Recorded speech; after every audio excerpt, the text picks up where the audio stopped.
Hey, how you doing? Justin here. Today we're going to be exploring palm muting. Very, very common rock technique, but really useful in other styles as well, particularly like acoustic versions of rock songs, a la Nirvana Unplugged, that kind of thing. Use this technique a lot. Very, very useful, very cool idea. The basic gist of the thing is that we're going to be using the outside part of the palm of the hand to rest very lightly on the strings here to create a muted sound. So if I just play one note without any mute, when I put that hand resting on the string, it becomes a bit more of a thud. Here's without any palm mute. You can see it's ringing out for quite some time there. Just playing that one note, I'm letting it ring out. As soon as you get the palm mute,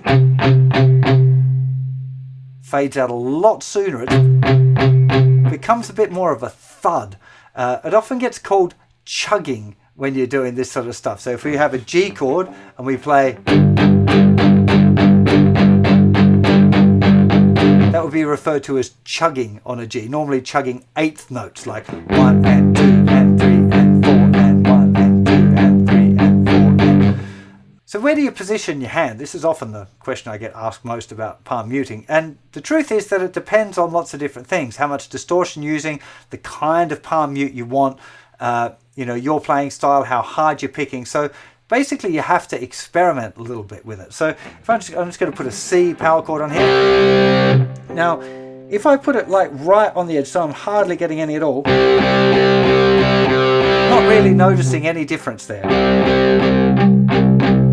Now I'm noticing a difference as I gradually move it more further forward. Now, like, we've got no note anymore. It's just like a click. It's not really effective. So back I go. So I'm just kind of gradually moving it back. I'm exploring where to put it.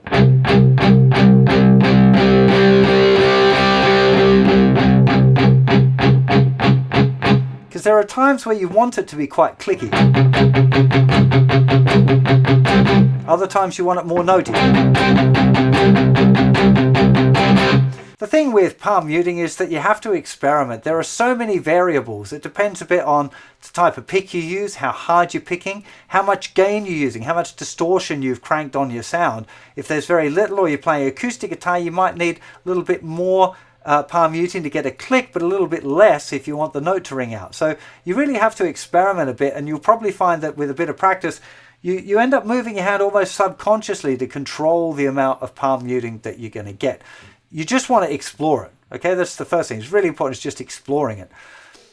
Part of this is with something we talked about already a little bit on this course, which is accenting.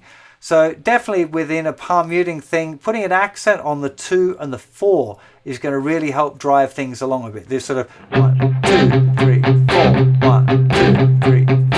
And when I'm doing that, the most of the palm mute is just happening on that one note. It's just happening on the, in this case I'm playing a C, so it's mostly playing the 5th string.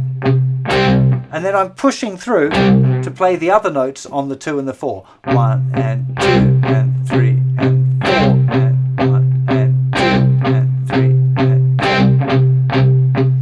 4. It sounds a little bit kind of weird like this, but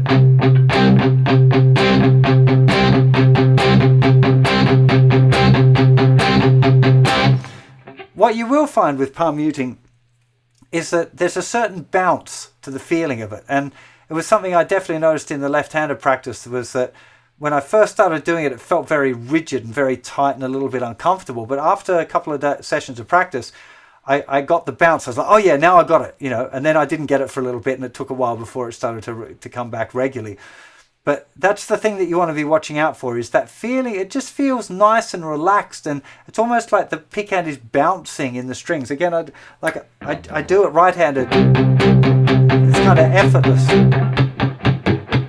But there's this, it's kind of going in here. I don't know if you can really catch that. It's not just down like this. It's not downward motions with the pick. It's kind of in. I'm going from at an angle into the strings. Of course, you can also control lifting it up. So where you go mute, mute, chord, mute, mute, chord.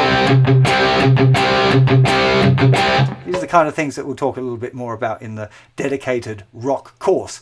But just to give you some ideas again, and getting familiar with palm muting, as I said, very, very beneficial technique even for acoustic guitar players. Lots of times you use it even with strumming, but it's a great introduction to it, is practicing with your power chords. And of course, as I've mentioned a couple of times, songs are a fantastic way of practicing a technique rather than just doing it and sitting on the one chord. Great song for this palm muting technique, I think, is All the Small Things by Blink 182. Of course, there are many other options. There'll be a list of them over on the website, but that is a really great starting song. You'll find a full lesson over on the website. But just as to give you a little starter, we got C, R, the G, small things, F, to the G, da, da, C. I don't G, I don't know the F words. G, didn't know you can say it ain't so. I wanna go, turn the lights on, carry me home.